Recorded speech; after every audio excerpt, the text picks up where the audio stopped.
Alright, so I'm going to show how to open up and disassemble this HP Model 14-DQ1043CL. Okay, so first what you want to do is you want to remove the rubber feet. So you can use a pry tool or something to scrape it. I use my fingernails. A lot of people complain, I know my nails are long.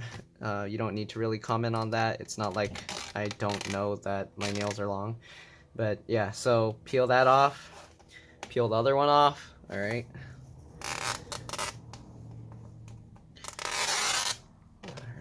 So since people like to comment about my nails, you'll see why they're so important. Alright, so once you get those two rubber pieces off, you want to remove all the screws. So there's 3 hidden under the one near the hinges. These 2 actually hold down the hinges, so if you open and close the laptop, just be careful because now there's a couple less screws holding it down. So a lot of people end up breaking their hinges when these screws come loose, or they take it out and then they try and open it and close it too quickly and it damages the parts that hold it down. Okay, then there's 2 more screws here. There's another screw under this rubber piece, and then there's 2 more screws at the front here.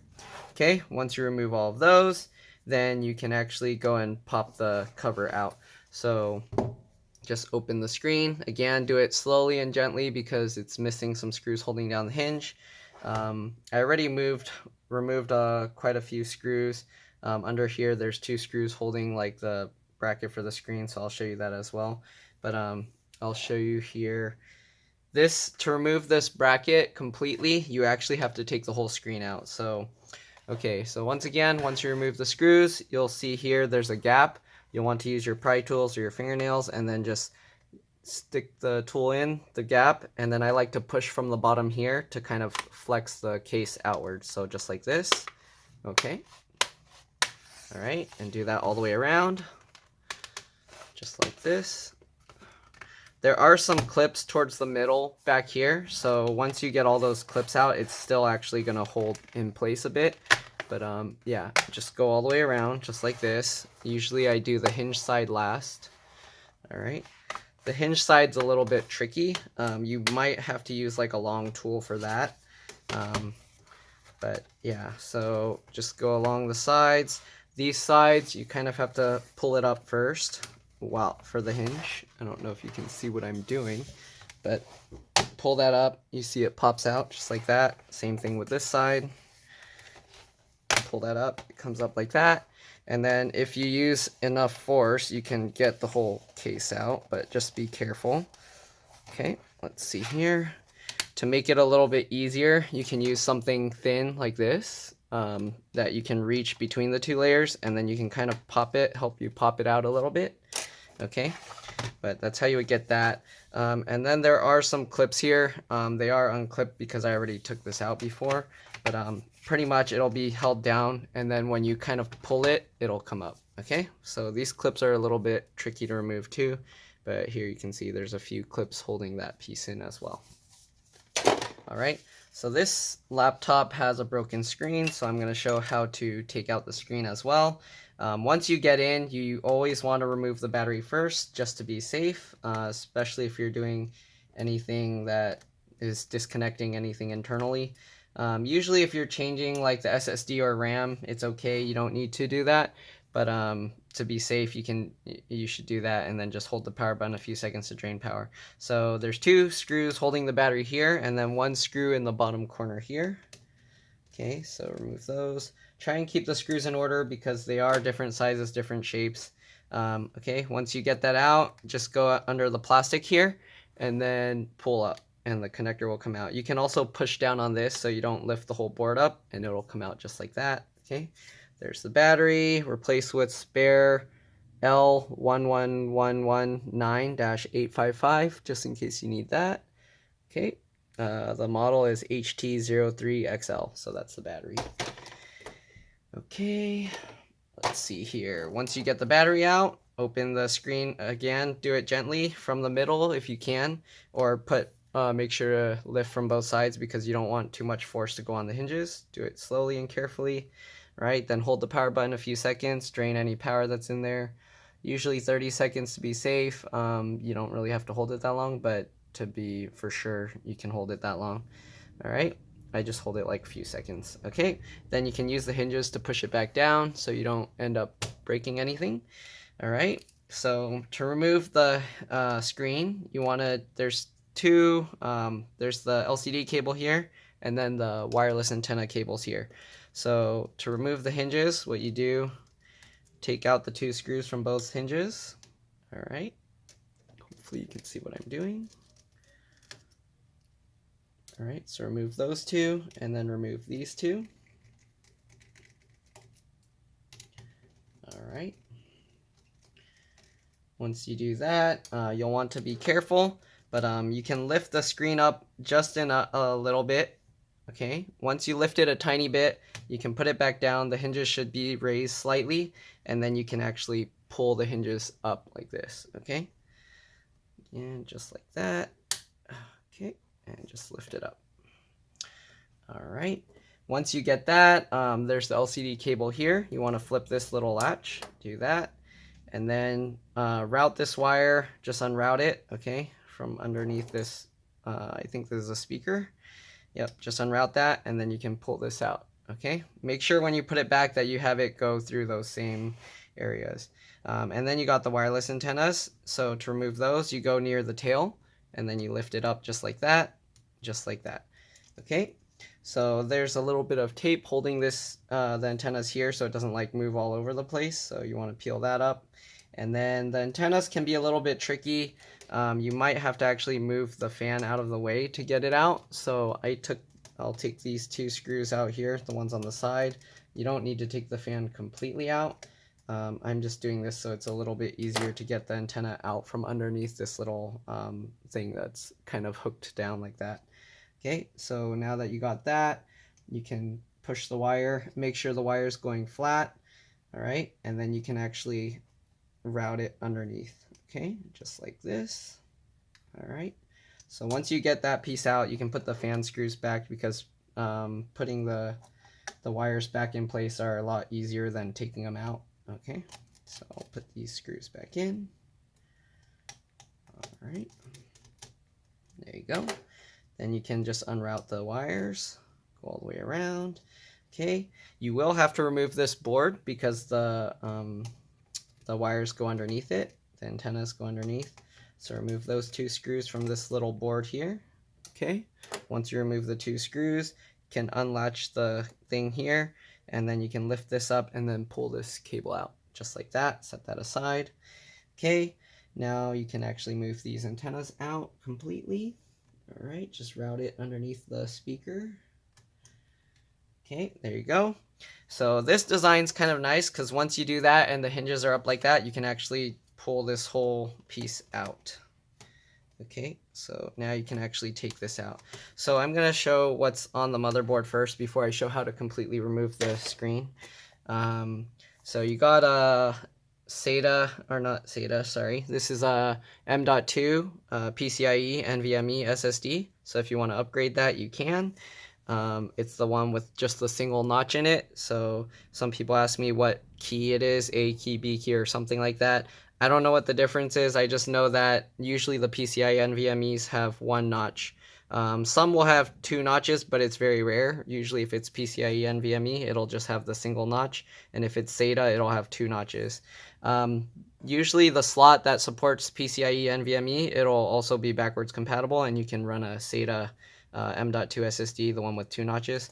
So if the computer supports that, you can use either. It doesn't matter. The PCIe NVMe ones are a lot faster though, so stick with those. Then you got the DC jack here. It looks like it's held in place with like these things on the side, so you would have to kind of like pry it up. But to remove that, there's just this connector here. You can kind of wiggle it and pull it out. You got the speaker connector here. To remove these, I use, you can use a toothpick or a little needle, and then you just go underneath these connectors here, and then you lift it up just like that. So there you can see it comes up just like that. I would use a toothpick or something plastic just so you don't accidentally short something on the board. But yeah, if you're careful, you can also use like a needle. Then you got the RAM. So this RAM is 8 gigs PC4 2666V, so very common type of RAM that's being used in the laptops these days. All right, the CPU is soldered down. You got the, make sure to put the RAM back properly. So it goes in at an angle. To get it out, again, you pop these to the side. There's another slot so you can add more RAM.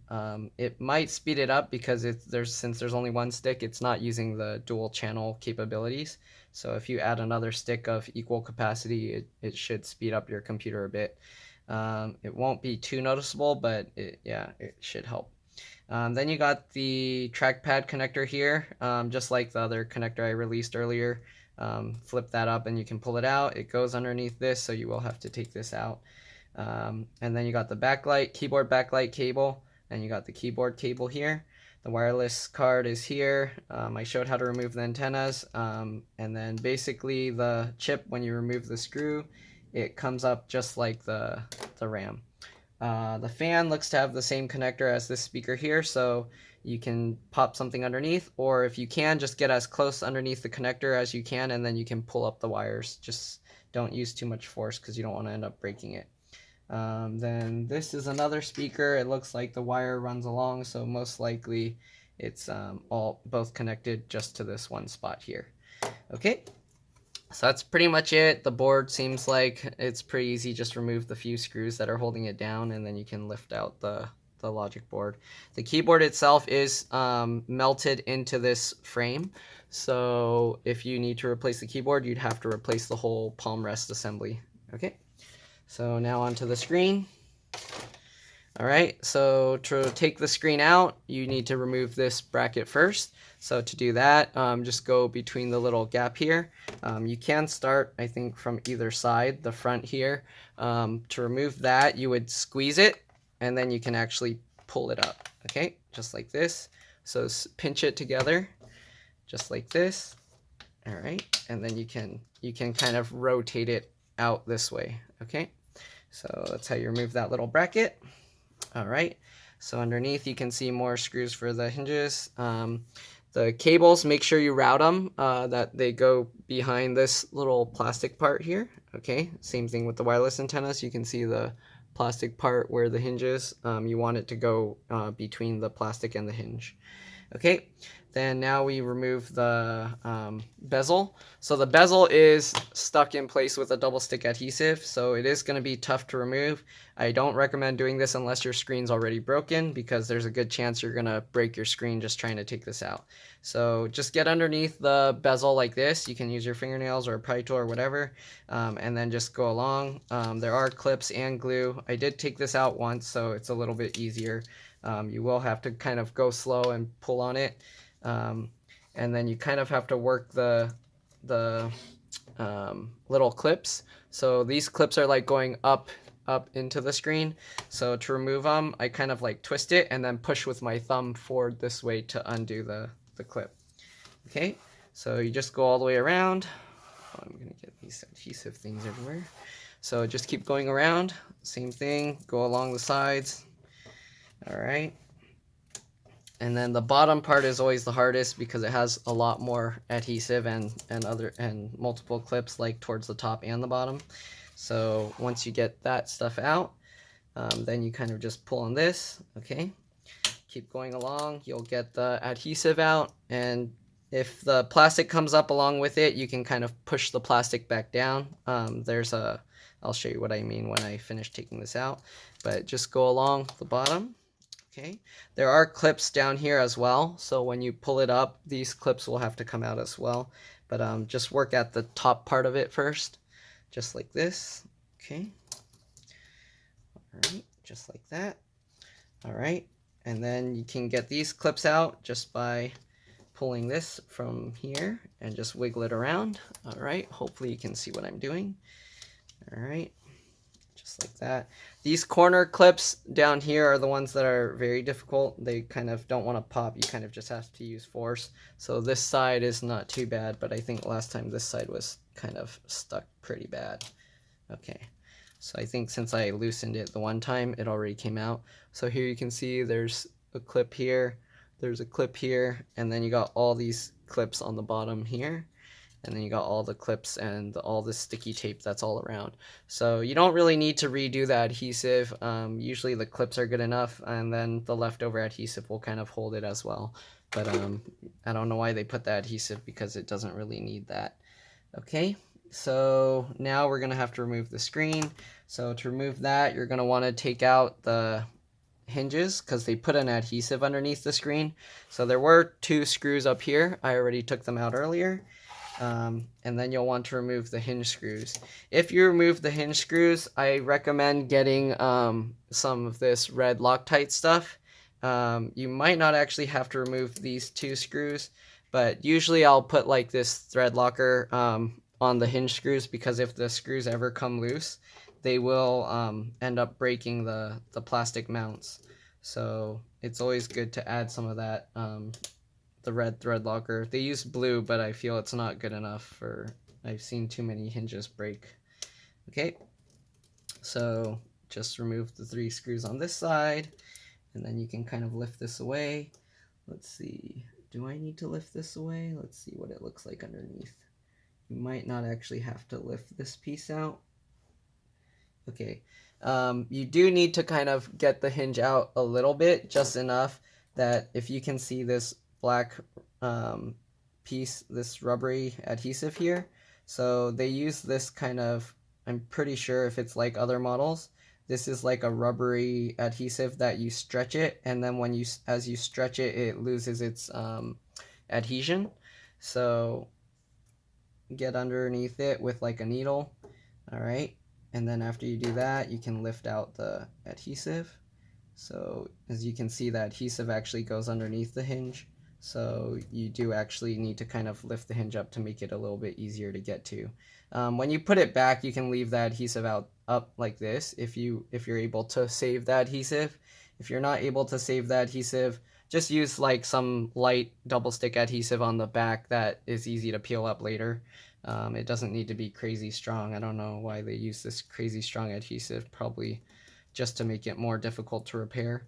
But yeah, so I'm gonna put the screws back for now. Oh, so while I'm putting these back, just so I don't forget, I'm gonna put the Loctite right now. So I would put this Loctite on both sides, not just on the screen side, so on the base as well. But pretty much you just add like a tiny dot. Sorry, I was doing that outside of camera. I don't want to like drip it on the screen. Let me show you with another one. But basically you just take the screw and then just squeeze a tiny bit. All right, you don't need much, just a tiny bit, and then put the screw back in. All right, and that should prevent the screws from coming loose in the future, and also it'll prevent it from breaking the plastic parts that hold the hinges in place later. So let me see, in case if I can get the rubber piece out without Loctite, without taking out the screws, then you might not have to worry about the Loctite.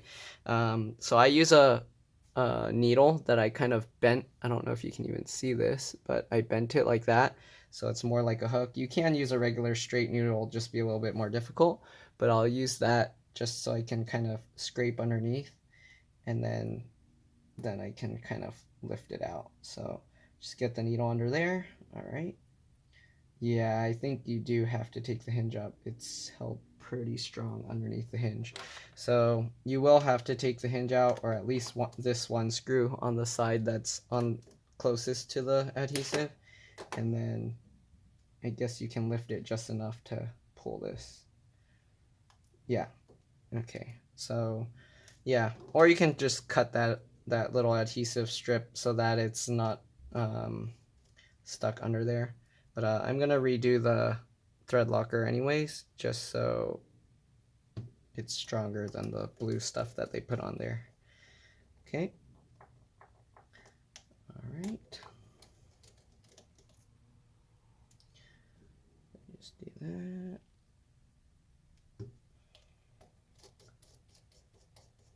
All right. Last one.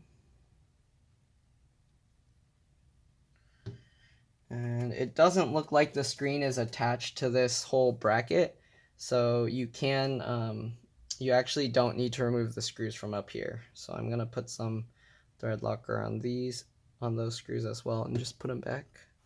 I don't know if you can even see what I'm doing. You're probably like just staring at nothing while I'm talking, sorry. But yeah, so make sure when you remove these screws, you probably want to put some Loctite to have them so they don't come out on their own later. It's not completely necessary, but if you ever notice your screen like getting loose and wobbly, you'll want to retighten the screws. Okay, so there we go.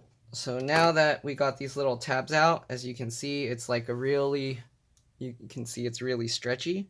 So what you want to do, I'm going to move the hinge out of the way.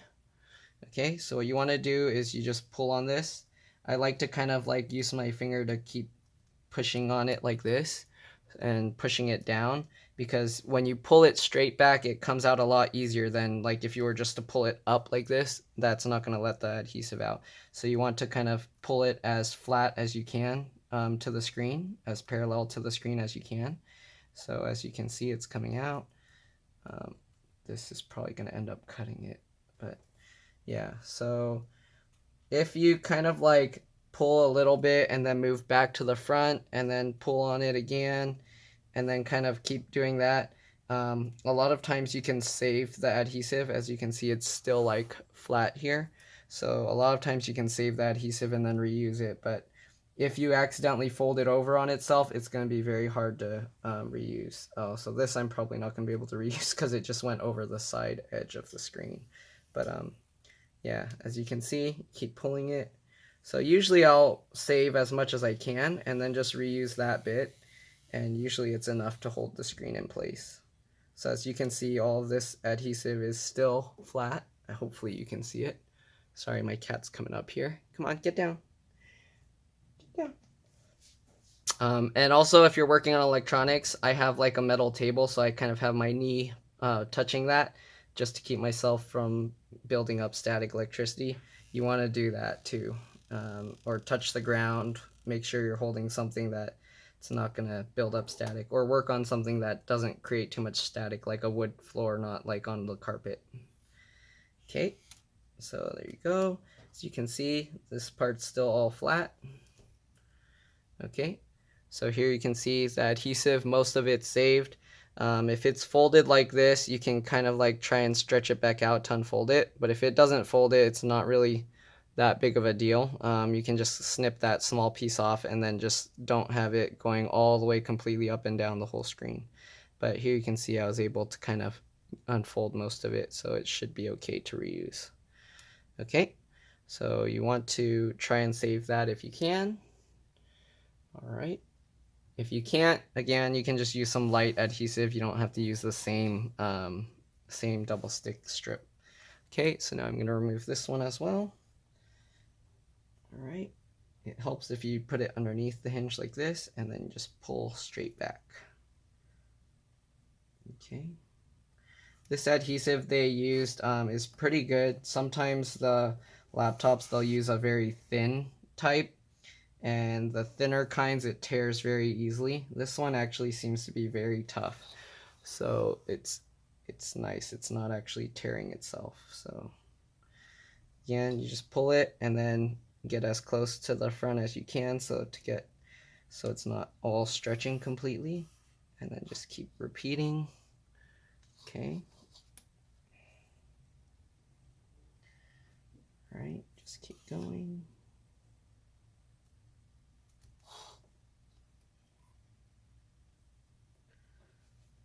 Right, it's kind of tough to do this and keep it in view, but I'm doing what I can. Okay, so just keep pulling it just like that. There we go.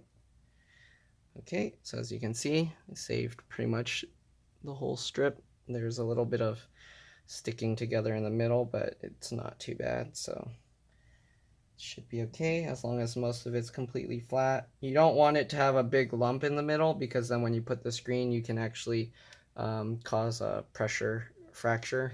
You don't want to have like a bump of something stuck underneath the screen. Okay, so now that we got all of those out, the screen should just come up easily, hopefully. Okay, are they hiding another piece of adhesive somewhere? I hope not. There we go. All right, so now the screen's up. You can actually rotate it forward, and you can see they taped this down. But here, I'll show you what the model number of this screen is. Okay. So here you can see BOE. That's the brand name. I don't know. Okay, where is that? I can't even see what I'm looking at. Okay, BOE, and the screen model number is NV140FHM-N3K.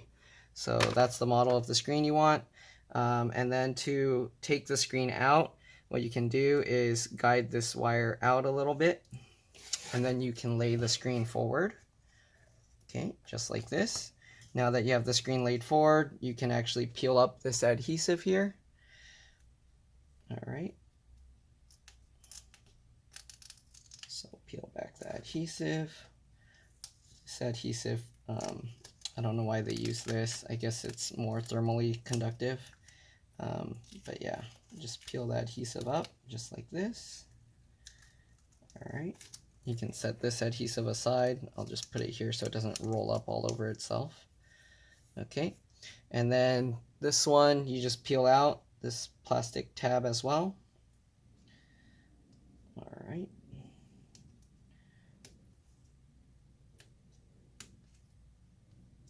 Okay, once you got that peeled up, then you can pull the connector back. Try not to pull too far on the cable because you can damage the cable easily. So try and get as close to the edges as you can, and then I like to use my fingernails and kind of pull the metal if I can.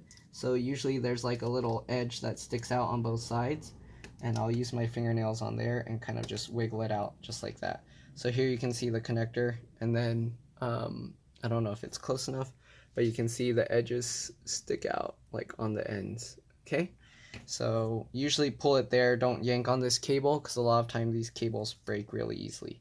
So that's the model number of the screen.